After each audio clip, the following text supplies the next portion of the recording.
আজকে আমরা স্পষ্ট ভাষায় বলতে চাই, দেশে যে অবৈধ নিশিরাতে বুটচোর শেখ হাসিনা সরকার অবস্থান করছে, আপনারা দেখেছেন গত 7 তারিখে 4-5% লোকও ভোট দিতে যায় নাই। সেদিন দেখেছেন আমাদের প্রিয় নেতা দেশনায়ক জনাব তারেক রহমানের একই আহ্বানে সারা দেশের লোক ভোট বর্জন করেছে। ওনার এক আহ্বানে 95-96% লোক ভোট বর্জন করেছে। সুতরাং বর্তমান সময়ে পৃথিবীর সবচেয়ে জনপ্রিয় নেতা জনাব তারেক রহমান।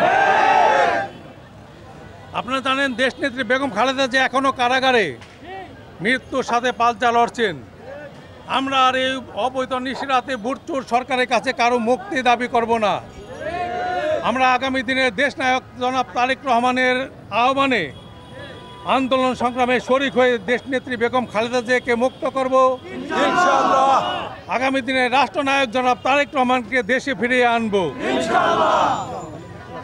মানুষের ভোট অধিকার ফিরিয়ে দিব, দেশের মানুষের গণতন্ত্র ফিরিয়ে দিব ইনশাআল্লাহ। আজ আমাদের মহান নেতা স্বাধীনতার ঘোষক শহীদ রাষ্ট্রপতি জিয়াউর রহমানের 43তম শাহাদাত বার্ষিকী। আমরা ঢাকা জেলা বিএনপি সবগুলো ইউনিট যথাযোগ্য মর্যাদায় বৃহৎ আকারে আমরা সবগুলো ইউনিটে এই শাহাদাত বার্ষিকী পালন করব পর্যায়ক্রমে। আমরা করুণাময় আল্লাহর কাছে দোয়া করব, আল্লাহ যেন আমাদের প্রিয় নেতাকে বেহেশত নসিব করুন। ওনার শোকসন্তপ্ত পরিবারের প্রতি সমবেদনা জানাচ্ছি এবং আগামী দিনে যে কোনো আন্দোলন সংগ্রামে ঢাকা জেলা অগ্রণী ভূমিকা পালন করবে এবং এই অবৈধ বুটচোর সরকারের পতন ঘটাবে।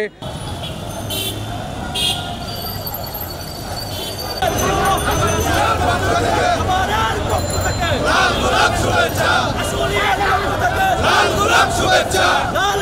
শুভেচ্ছা।